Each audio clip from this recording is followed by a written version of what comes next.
Okay, welcome back. This is part 3. I'm going to connect straight to the slides.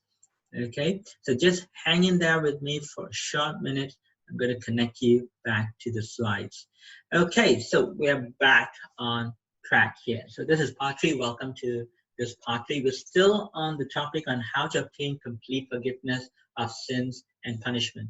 Now, in part 2, we talked about what Christ did for us, what he initiated for us. And we spoke in pretty much with at length, we spoke about how we can respond to what Christ has initiated for us.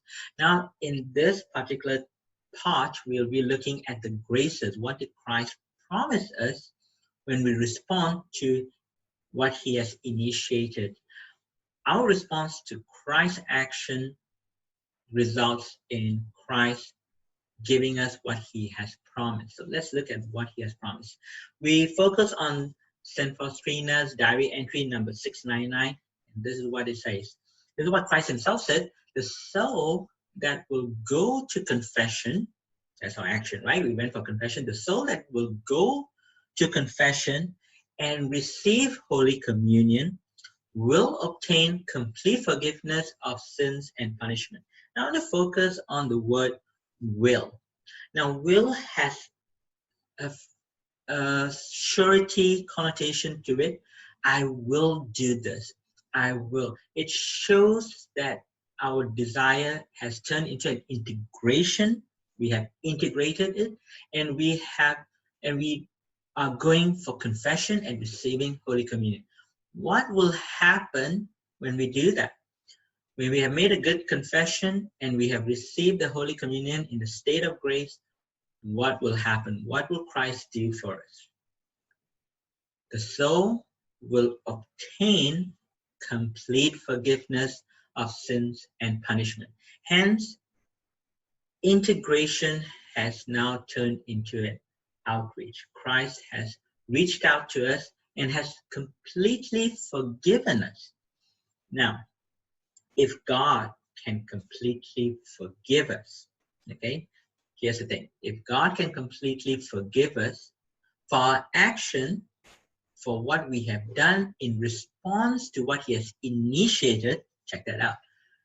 God completely forgives us because we responded positively to what Christ himself has initiated. What will be our reward for our loyalty, for our positive response? Because this positive response reflects our loyalty, our love for Christ. So what will be the reward? What will be the graces that Christ would give us through the Holy Communion? Because remember, we mentioned that when we receive Holy Communion sacramentally or spiritually, we receive graces. So what graces are we receiving when we accomplish this? Complete forgiveness. Hence, from integration comes to outreach. Christ himself reaches out to us, completely forgives us. How do we transform ourselves from here? What do we do once the Mass is ended? If God himself can completely forgive us, it would only be proper, it would only be just, it would only be right if we in turn completely forgive others. There will be some people around us who have annoyed us, especially during this MCO. Totally understand that.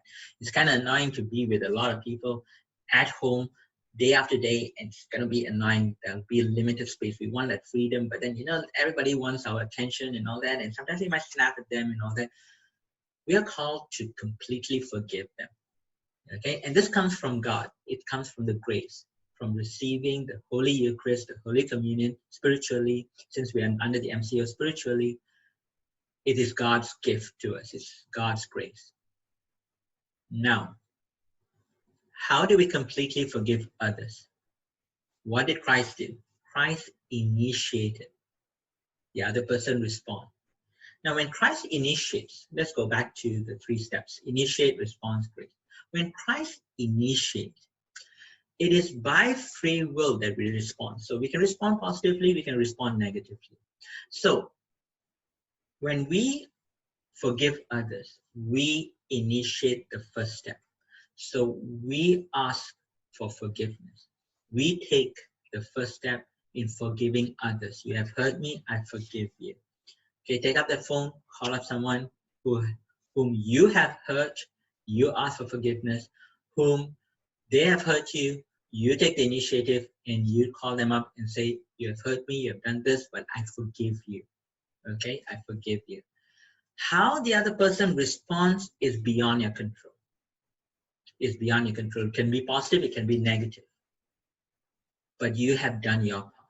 And what graces would flow from your own action? You would feel that peace. You have reached out to that other person and you would feel that peace that the world cannot give. Only Christ himself can give. And because you are the salt of the earth and light of the world, when you act like what Christ has acted, they see Christ in you and you become that beacon of hope to those around you. Not easy. Trust me, it's not easy. That's why we need the grace. That's why we need God, okay, to reach out to others, okay? And so, where can we go for Mass tomorrow? Now, you can check it out online on where the Masses are. Now, in this slide, I've put up for you Divine Mercy Sunday at the Divine Mercy Church, okay, the Church of Divine Mercy in Shah Alam. They are having a live telecast, okay, a live Mass at 3 p.m. It's a live broadcast of the Divine Mercy Chaplet, followed by Mass at 3 p.m. So at 3 p.m., you have the Divine Mercy Chaplet. So get your chaplet out. You can have your rosary with you. That's what I'll be doing. I'll be having my rosary with me, and we'll be saying the Divine Mercy Chaplet at 3 o'clock. And right after that, that's going to be Mass. So it's going to be an exciting day tomorrow. Okay, it's going to start at 3 o'clock. Thank you very much for spending time with us here today. If you haven't seen part 1 and part 2, I would highly recommend you do so. So stay safe and stay at home. Pray and God bless you. And thank you for being with us today. Bye.